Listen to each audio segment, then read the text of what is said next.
I think first and foremost we need to. I've seen so much negativity in the last 12 hours towards Pep, towards the team, and the I say that with a bit of bated breath because obviously my title show, he said I've titled it, he pepped it up, which I think we'll go into a bit more detail later. But we need to firstly, I think, do a massive well done to the City team, management and board to getting us to 28 wins. I think what we've achieved as a team, and to get us to the stage yesterday, getting beat by United is a massive kick in the teeth. It's a real big sucker punch. There's no doubt about that. Losing to United at the best of days isn't great. Nobody will ever admit it will be. But at the end of the day, the team, the backroom staff, the players, the teams took us on the journey over the last couple of months, which has been fantastic, and one that was only. That City betted their own record, and we have to say a big well done to City. It's just a real shame it fell to the hands of United, and I think that's why the team and the management are taking a bit of a kicking recently. Cloud, what have you seen on the social media? Have you seen much in the way of congratulations, or has it all been doom and gloom and the world's coming to an end? Yeah, there's been a lot of overreactions. The first thing that I would like to say, it really is that as supporters, I think City fans, especially lately, I know, you've seen them and I've seen them growing up. City used to get battered all the time. We never used to win in these derby days. And I think we've become bad fans. I think we've become very spoiled.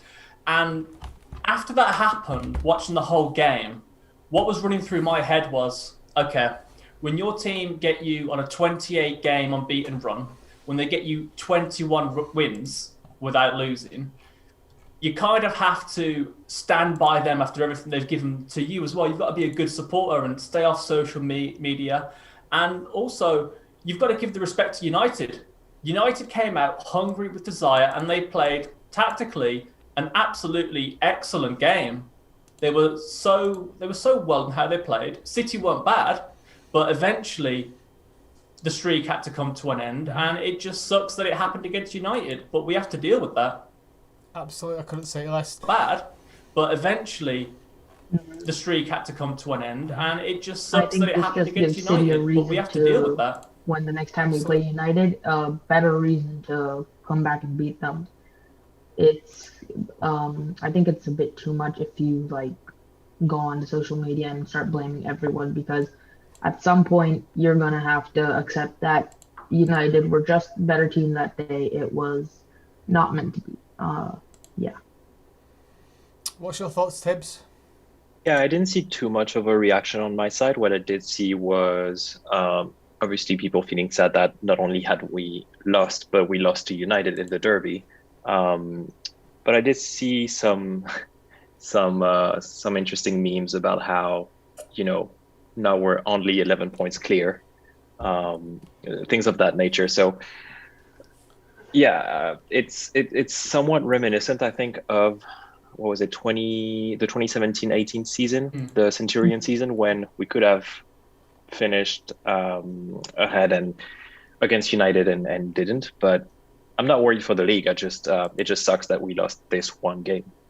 It's funny you say that, because the aging City fan in me is now worried for the league. I cannot tell you how enormous the game against Southampton is for City now on Wednesday. It is absolutely imperative that City come out of the blocks all singing, all dancing. If we're not going hell to leather to smash Southampton on Wednesday night, I'll be extremely, extremely worried. One chap on wanting me to discuss this on Twitter, Cameron, and we need to put the derby behind us. Yes, we're going to go into it in a moment. We're going to go into a bit of information and a bit more detail on where we think it went wrong. But Cloud, I want you to come in on this and tell me, Wednesday's enormous. Wednesday's massive. Wednesday's a cup final for me. We need to get this behind us now and move on. And in a way, do you remember a couple of months ago, maybe it's a season or so ago, where City were so dominant, and if we got a beat or a draw, we come back the next team and we absolutely wipe the floor with them. We need to be doing that again, don't we? Yeah, absolutely. Ever since about the Arsenal game, I've just not been convinced. It never seems like we're getting into that top gear, and they need a reaction. I think the winning streak was actually a bit of a bad thing because I think they got it into their heads that even if on an off day they could go in and walk over anyone, and they came up against United, they probably got into about third gear, and it wasn't enough. It needs to be an immediate reaction. We need to go out there, with desire to win, and not just think that teams are going to hand us the title or hand us the games. And it has to be done because, okay, maybe this is a good thing coming into like the Champions Leagues and things like that. Find our form again, find our feet again. But in the meantime, you do actually need to show something on the pitch. You need to show energy. Mm. And Daniel said it last week on the podcast, and I agree with him. We need to start showing a lot more energy in our games. 100%. And there's three players I want to highlight to talk to you about. One's Walker, one's KDB, and another one is Jesus. And they're just three names out of a hat of, I could have picked 7 players I'd want to talk about. And I'm sure we will at some point talk about a few others. I'm going to start off with the dissection of this game, just by mentioning 5 key points which I want to kind of tick off and get out there straight away. It's obvious the early goal rocked us. What Jesus was doing, making a tackle there when there was 3 defenders literally no more than 2 yards away from the United player. I just can't believe it. A massive rush of blood to the head. But anyway, errors are made. We move on. Errors in the final third. We're not being clinical enough. If that game wasn't, if the City hierarchy haven't already signalled that we need a striker, a 30 goal a year striker, that for me is the massive flag in the ground saying, listen, Haaland, how much do you want? We'll pay it you. Let's go and get him. We had massive problems dealing with United's counter-attacks. United were brilliant yesterday, as far as I can see, were going forward. I wouldn't say brilliant, they were good. They were good going forward, and they just knew how to penetrate and get behind us and cause us problems. When I looked at that United team sheet yesterday, I wasn't worried. I wasn't concerned one bit. How wrong was I? When the second goal went in, the wheels came off. I just felt there was no way back for us. And the chance after chance after chance that we missed, and Addy, I'll come to you first with talking about this. And what did you make of their penalty? It was 30, 35, 40 seconds, wasn't it, or something like that? It's so how is the team supposed to pick themselves up straight away from that? I think the penalty was a bit. I don't know what Jesus was doing there, but it was a mistake, and we can move on from that. I think the team, after that penalty was conceded, I think they should have shown a little more heart, because I felt like they gave up right after he scored. Already signalled that we need. They should have tried to come back. I mean, at least another goal. They had the most of possession. They had they had more shots on goal. I think that's where they should have come up with a goal or two. Mm. Tibbs, what did you make of the errors that we've made going forward and the clinical chances that we're missing? Why are we not being as ruthless as we have been in scoring goals? I don't know. It's quite frustrating. Obviously, we know that this team does that this season. That we've had a lot of shots, and sometimes it takes a lot in order to generate some bigger chances. I'm just looking at the stats now. I'm seeing 23 total shots, 22 chances created, but only 2 big chances.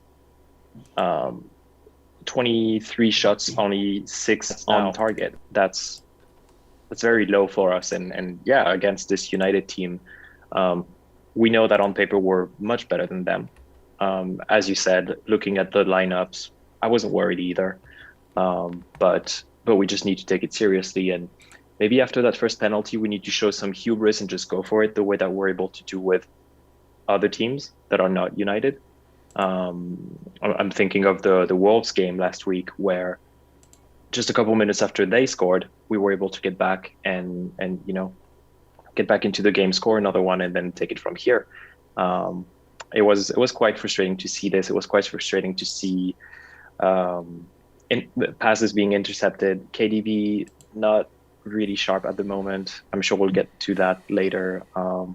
Just a bit frustrated, honestly. And Jesus making this typical attacker's foul in the box. It doesn't help. I wish someone else had made that foul, not Jesus, because we know that he's going to get so much crap. Yeah, and I think I'll come on to Jesus. He's one of the three I want to talk about, and his conversion record against the Big Six is quite eye-opening, which we'll talk about shortly. Cloud, what's your thoughts on City's issue with dealing with United's threat and their counters yesterday? I'm glad you come on to it because I love the tactical part of this. I've left this one to you. So, I mean, what they did and how they set up differently to a lot of other teams is they were like, okay, we don't mind you having the ball. Have the ball, but we're going to restrict you to having it to your back line, and it prevents the progressive play. They brought their players inwards, and they were shadow marking De Bruyne, and they were shadow marking Gundogan. At the same time, Fernandes is on Rodri, and the pressure from Rashford on the left, I believe it was going to Cancelo whenever he got the ball. And Cancelo looked very shaky. There was a lot of pressure on him. He never really got into his groove. Now, this is why the ball mostly went to Zinchenko. And if you look at the stats, you'll see he had the most touches of the ball. The problem that we have here is the way that United set up was we had the ball in our fullback, but we couldn't get any progressive play. And that's not a situation that City are ever usually in. So to deal with this, and this is where a lot of criticism I saw about KDB, a lot of people felt, some of you might feel this as well, that KDB entered into Gundogan's area a bit too much, and that sort of held back Gundogan.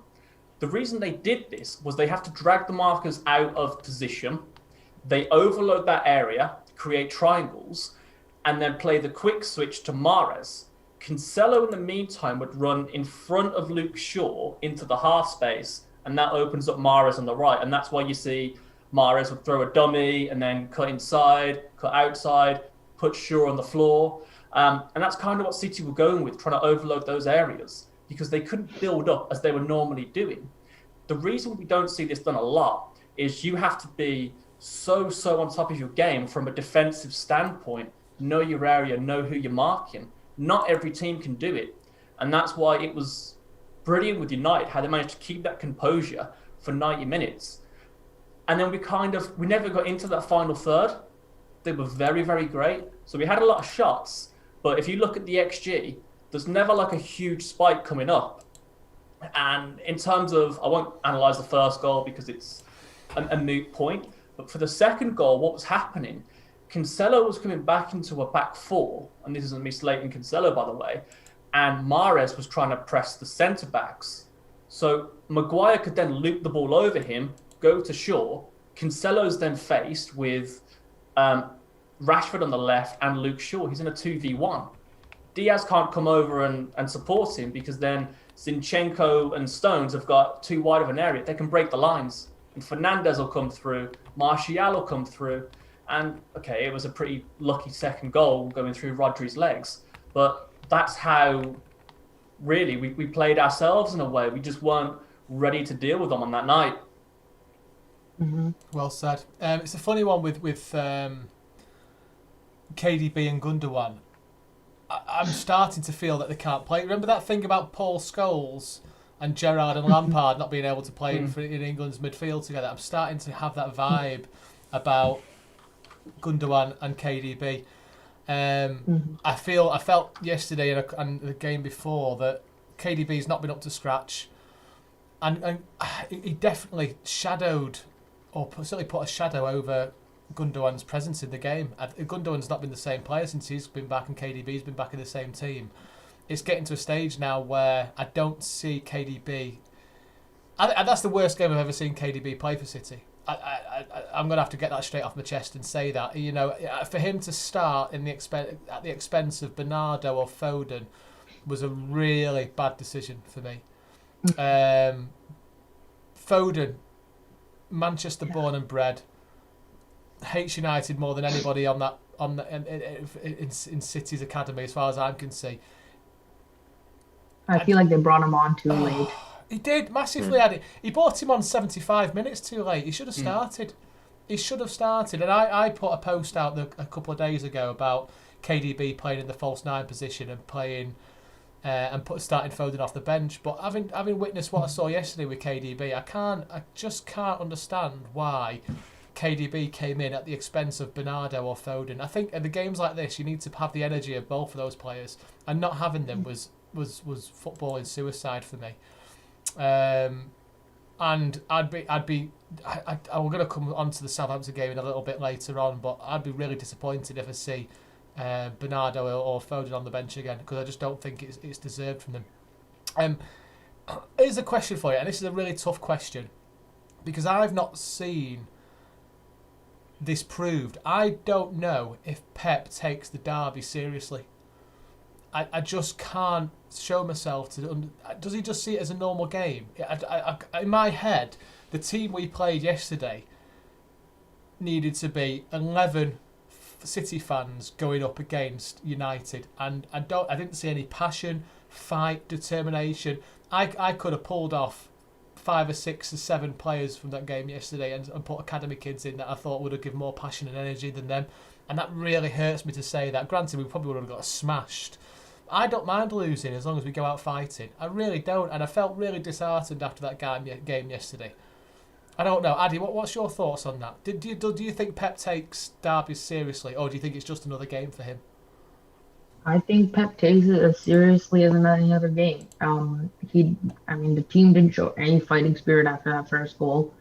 Pep, I really can't say much about it. He took it about as any City manager at a derby.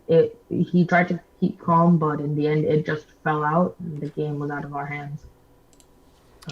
Yeah. I wonder if it was a clear case of Pep overthinking a little bit. I was seeing some tweets over the game as a post-mortem of people saying, Ole just did his thing, and Pep tried to, change the lineup with something that, a lot can be said about this lineup. I think a lot of us expected different things. Foden, Bernardo, who are up until now were very much in shape. So it's, I wonder if maybe he overthought this one the same way that we did against Lyon last year, and Yeah, I thought exactly the same thing, Tibbs. It's absolutely spot on, pal. I thought exactly the same thing. He's overthought this. He's got the tactics wrong. He's got the player management wrong. I mean, I'll give you an idea. Foden hasn't started in 4 games now. The previous games to that, he had 3 goal contributions from 3 starts. I'm mystified to wonder why Foden's not started the last couple of games. I think being City fans will always want Foden to start, right? The majority of the time. But in this case, especially if he's not started the past few games, that could have been a good opportunity. The other thing. No, I'm losing my train of thought. Sorry. No, one thing I'll ask you guys about is a really good question here, a really good point here made by, Steve Maguire. Thanks, Steve, on Facebook. Pep's a genius, but his refusal to make changes annoys me, as he feels like it's almost verging on arrogance. What do you think about that, Cloud? So there's 2 things, really. The first one is I do think he makes changes a lot too late. It's never before the 60th minute unless it's really an injury, and I don't really see the point in not doing that. Immediately after the second goal went in, and I could see way before, I would have made some changes. I'm not the manager, I'm not going to be, but I do agree with that sentiment. The other is I understand not making changes early on all the time, because when you play a game, you normally play with what you believe in your heart is your best 11, which would make sense. But when you go 2-0 down, when there's a lack of effort, when there's a lack of energy, and let's be honest, it was mainly in the final third. I don't think anyone saw anything wrong in the defence, yet Cancelo was a bit shaky at times. Zinchenko, for me, was man of the match. The midfield, yes, there were some issues, but for all the hate that KDB gets, he did create one of those 2 big chances. So I can maybe understand if Pep thinks he would have got into his groove. But the front 3, they were not at their best, and they haven't been at their best in some time. And we were not pressing effectively enough. And at that point, I would be thinking going to the second half, if Foden doesn't come on at halftime, you've got 10 minutes tops to show me something, or he's coming on. And I'd be saying that's each of the front three. Absolutely. If you don't show me somebody in the next 10 minutes, you're coming off.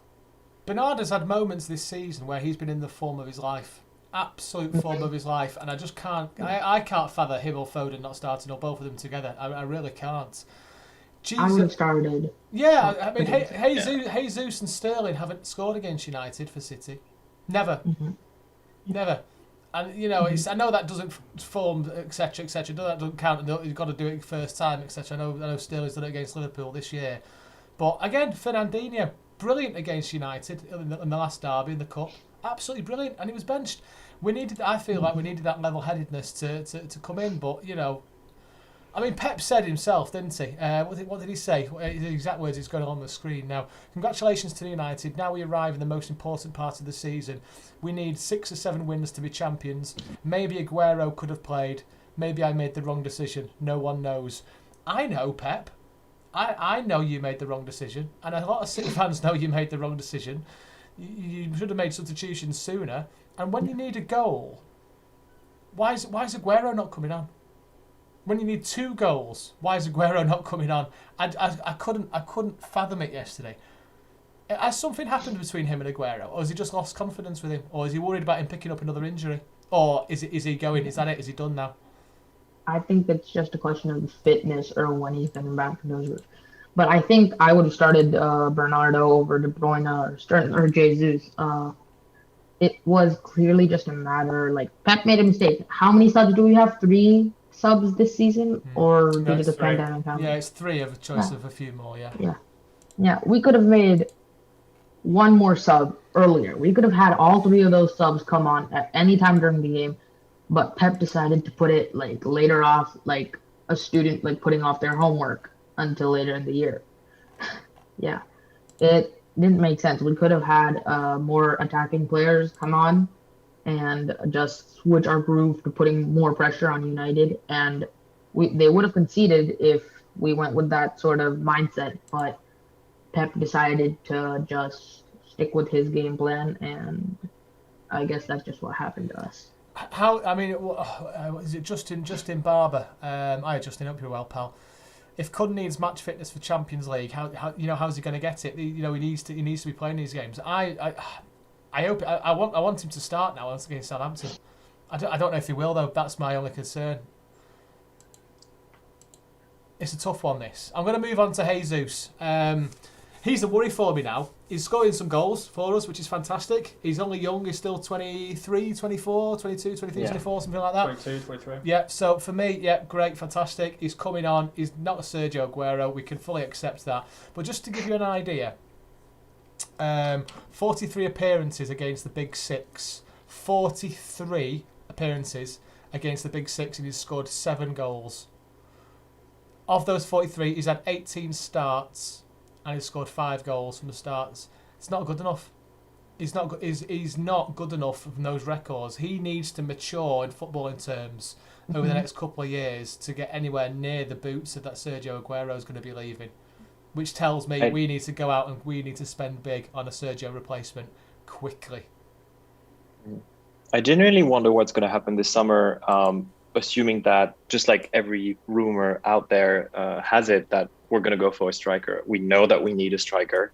We don't know what's going to happen with Aguero, but I especially don't know what's going to happen with Jesus. Like, is he going to be happy to have someone else be the main striker and for him to sometimes start and sometimes come off the bench? I don't really know. I think we need to take that out of his hands. From the statistics I've got in front of me, he doesn't deserve to be the main striker. He just doesn't deserve it.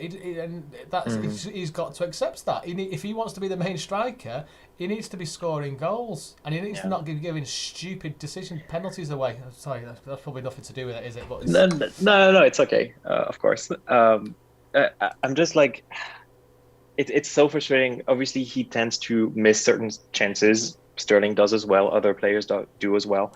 The thing that I admire with Jesus is the way that he runs to really like put pressure when the opponent has the ball. And aside from Bernardo doing it occasionally on certain balls in certain games, I don't think anyone does it quite like Jesus. And it's so frustrating that he's so good at this, but we also need him to like score, and he doesn't always do that.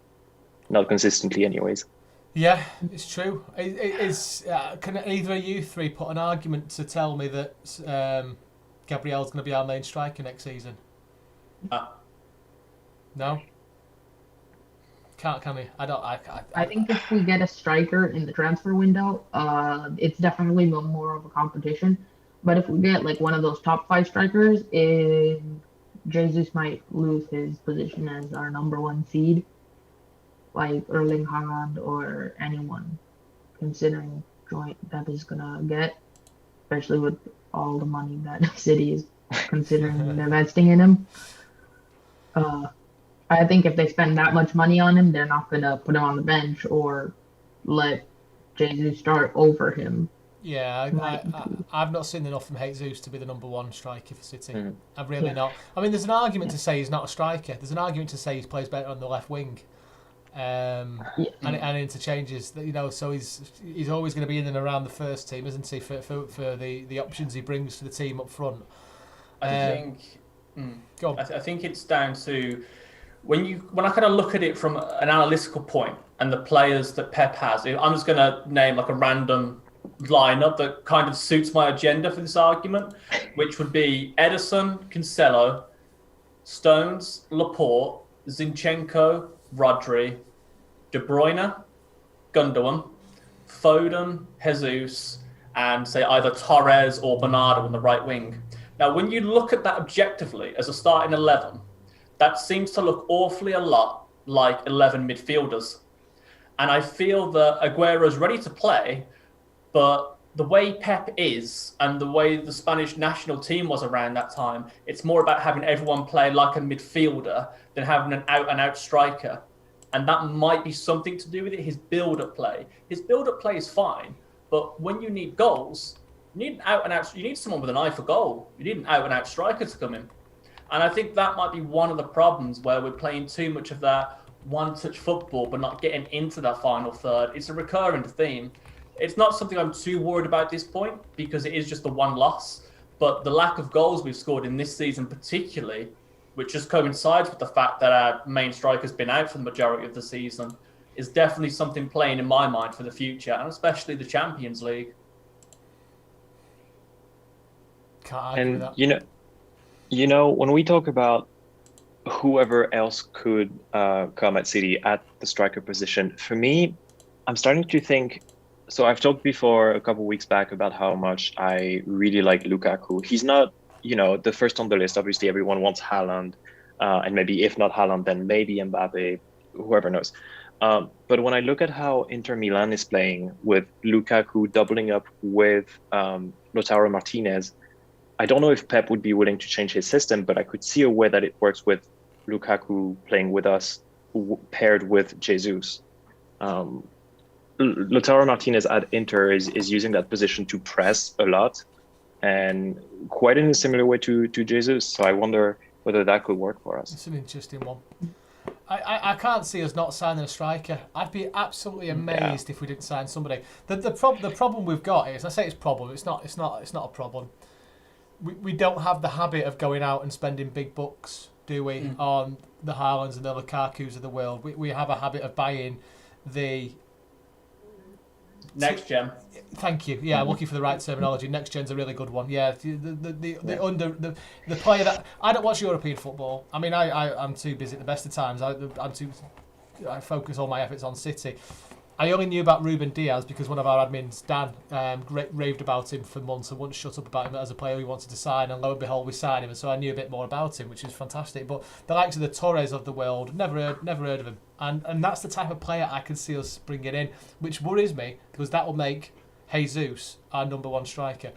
Jesus has all the attributes. He's got his positioning. He just needs to convert more. He just needs to. I don't know what it is. I'm really hoping Jesus goes on next season, if Sergio does leave, to be the number one man, so and actually football matures and is the best striker in the club's, and goes on to be a good striker for the club's history. But I just don't know if he can or not, and I don't know. I don't know if he's got it in him, and it frustrates me. Is he going to be the forever number two? I don't know. Only time will tell, I suppose, with that.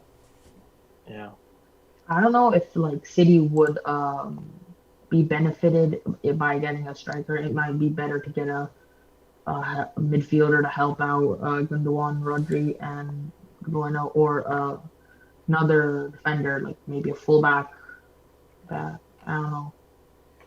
It would be effective in Pep's plan. A fullback's not a bad shout, Addy, because I can't see Mendy being with us much longer.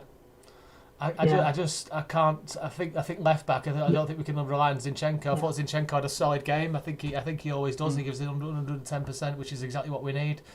He's just not got the. So there's just something about Zinchenko I'm not sure about. He always seems to be fighting for his place, doesn't he? He always seems to have to fight to start a game in the season. And he's a good run of games, and before you know it, somebody else comes back into position. So I don't think that Zinchenko is like a number one caliber. I mean, usually if Mendy was like when he was a starter, he was like amazing, and Zinchenko usually sat on the bench. I think it's just the contract of Mendy. I think that's why they're sitting him out. Am I correct? Yeah, Mendy's got a couple of years left, hasn't he? Yeah, and I think the City would benefit from getting maybe a younger or a better fullback if they have the money, just to replace Zinchenko or Mendy. You might put him on the bench and then start in a couple occasional games. I could see that happening. And Kyle Walker's not getting any younger too. He's one of the players I wanted to have a chat about because I thought he showed more passion in the 25 minutes he came on than most of the team in 90 minutes, which was really worrying. Kyle Walker's not getting any younger. He's still got a couple of seasons left in him, I feel, and he's obviously still rapid, which is brilliant. But yeah, right, he's into his 30s now. We're going to have to start looking at a backup for him, or are we thinking that's kind of Cancelo and we bring somebody else in at left back? What do you reckon, Cloud? Walker's got a couple of years left in him, hasn't he? Yeah, I mean, physicality-wise, Kyle's still up there. He's fantastic. He's still got his pace. In terms of his playability, I talked about this, in the Discord the other day. My only problem with him, he seems to be more reactive than proactive in the way that he is. Sometimes he can leave space open. Sometimes he's a bit too, gung-ho and things like that. But he is quite a good player. Would I have had him against the game at United, even, seeing the passion? Probably not, because I remember before he used to leave that far post unmarked, and that was definitely a concern for me. I'm not looking at the game too much with confirmation bias, like Walker could have changed this or Bernardo could have changed that, because we still could have lost, and judging by what we saw, we probably would have. But I do think he's got at least, I know we signed an extension, I think Walker's probably good for at least another 2 or 3 years. I think Cancelo's always going to have that number one spot the way that he's playing right now. But as you've said, he's got so much passion, so much drive, and it was evident against Real Madrid in the Champions League. I think he's still absolutely fine for a few more years. And maybe it's just the position he plays, but the passion that he shows sometimes, he reminds me a lot of Zaba. Just the way that he is. Yeah, I see that. Yeah. I see that. I don't know if Pep's willing to do this, but Walker, he likes getting up the flank and helping you get into that final third. I don't know if Pep's going to do this, but you could run a 4-4-2 with Walker on the right mid, essentially when he goes up the flank, creating a 4-2-4. And then you could get another fullback to replace Walker, and then he could become an excellent midfielder or providing crosses and creating opportunities for City like he does as a fullback in general. I feel like we've digested enough there. Has anyone got anything else to add about the derby before we move on? No, let's move on. No, fantastic, great. So we talked about this at the start of this. Our cup final is Wednesday night, Southampton, 6 o'clock kickoff, another early kickoff. Tibbs, what do you want to see from City on Wednesday night? What can we do to rectify? I want to see a good old-fashioned spanking. And what I mean by that is Southampton is the team that has 2 seasons in a row lost 9-0 to a different team, I think. So I would love for us to put in a great performance, react after the loss to United, and just get the job done easily. Come up with a strong lineup, strong team. Some players, like we've mentioned, Bernardo hasn't played, Foden hasn't Foden didn't start against United, so it'd be nice to see them in the starting lineup and put on a great performance. And who knows, maybe Pep can even go and make 3 changes around 65, 70 minutes if we're dominating the game 3-0 up. Like, I'm projecting, but really I want to see us beat Southampton heavily. Sorry in advance for the Saints. But yeah, I think we need to put in a good performance and yeah, just get a job done. Reaction. Get back to Reaction's such a good word there. I don't think if we win at least 4-0, it's going to be a disappointment. I mean, we do have the quality and members of the team. They do have the potential to score that much. If we don't win by that much, it'll be a waste of the game for me. And I think Southampton have. I think Danny Ings is injured too. If I'm. Yeah. He's a massive threat. I mean, they're 14th in the league. They're on a shocking record. The last 5 games they've won. Where are they? They've won 1, and that was 5 games ago. After that, they've lost 2, drawn 1, and lost 1. If anything, this is the perfect game for City to bounce back, but it counts for nothing. We've just lost a game. We need to pull together and go forward, and we really need to go at them from the first minute and try and capitalise, not give away stupid errors, and really go for it. Kyle, what are you expecting to see on Wednesday? What do you want to see? I want to see a shake-up in the squad. I would love for a front 3 of Foden, Aguero and Torres, but it's not going to happen. That's what I've put as well. Sorry, go on. I don't want to see Sterling play. Like I say, I'm not slating the guy because he's done wonders for my club. He's got a fantastic attitude, but he's not been on fire lately, and he's a professional. If you're not firing all cylinders, you need to work your place back into the team. It's nothing personal. I'm not saying sell him, but rotate, get the other players in, say, show me something. And to the rest of them say, your positions aren't secure. I mean, we put 4 goals back Wolves, but after we got the second goal in, which we were lucky to get that second goal, Wolves crumbled. We weren't that good that we got the 4 goals past them. They let the second goal in, and then they let it go from there. They beat themselves, and that's the problem. We're not beating other teams. We're not scoring the goals like we did back in 18-19, back in 17-18, and we need to get back to that and quickly. Mm-hmm.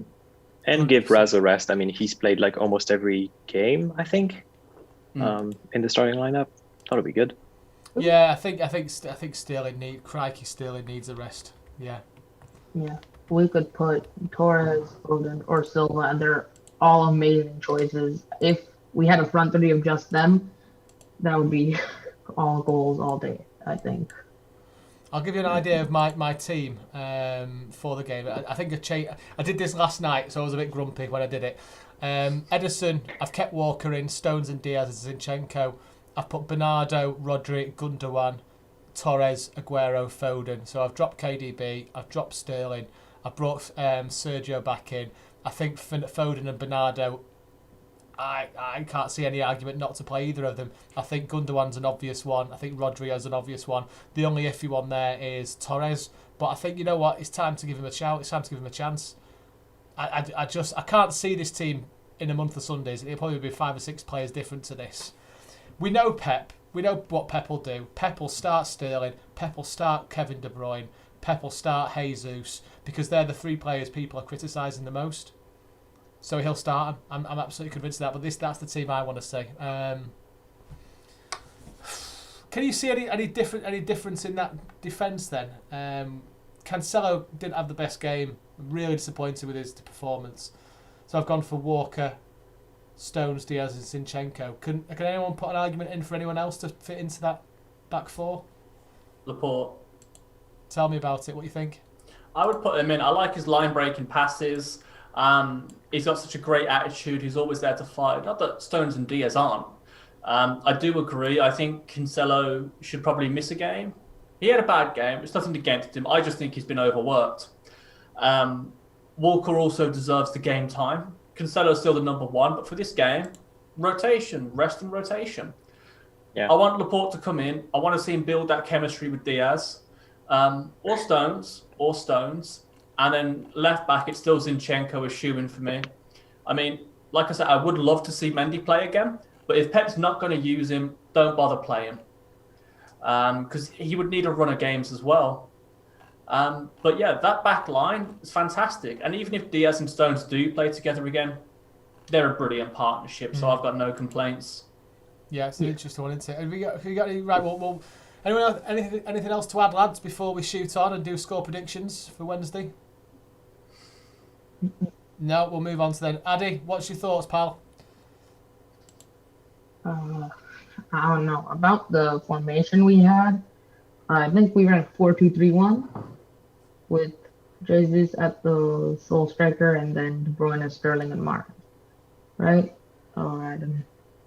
Actually, I'm just looking at the game records, but we could have run a better formation. 4-3-3, like that. Like De Bruyne, one holding midfielder, two central attacking midfielders, and then three up front. That would have been good. Like Pep does it for most of his games. That would have created a lot more chances and would have helped kept our midfield solid, and we would have run the game by itself. That would have been it. Is there any argument to have Ake in the team? On the I was going to say the next game after Southampton is actually Fulham, who's getting a little better, but is still, close enough to relegation that I think I would probably give Ake a start, not for the Southampton game, but for Fulham, and see how fit he is. Yeah, I can't disagree with that. Addy, what's your score prediction for the Southampton game on Wednesday? I have to say at least 4-0. That's like I said, 4-0 or 4-1 possibly if they get one score in. There's a confident 4 there. Tibbs, what are you thinking? I can see you looking. Yeah, I'm trying to think about it. I think it's not out of the question to see a 4-0. Yeah, I'm going to side with Addy there. 4-0. Cloud, what are you thinking? 4-0, yeah. I think we're only going to get 2-0. I think Sterling's going to play, not because he's our best forward option. I think just because he's one of the best at tracking back. I think that's why he retains his place, because he plays in the system so well. I think that's going to hurt our creativity a lot, and I think we're only going to get 2 goals in. Perfect. Right, before we go, if you're interested, you have 45 minutes to get onto our Facebook or Twitter or Instagram page to win a Ferran Torres signed shirt. Get over there. There's 99 tickets available, and there's 99 tickets on offer. I think we're over halfway now. There's going to be a draw at 7:30 tonight, so if you want a chance to win in a framed signed Torres shirt, get over there. Future star in the making. And for me, I'd love to see Ferran up front at some point in the next couple of games. I think he's got a good position and a good strike opportunities, and I think he's definitely one for the future. So get on there and get a signed shirt. Lads, Discord boys, absolute pleasure as always. We're going to love you and leave you there. We'll talk to you in a couple of days, and hopefully I won't be as grumpy next time we talk. That would be nice, wouldn't it? I'm not grumpy. That sounds good. It's only football. Cheers, lads. See you soon. Thanks for watching. Sounds good. Thanks, everybody. Cheers. Bye-bye. Thanks, everybody.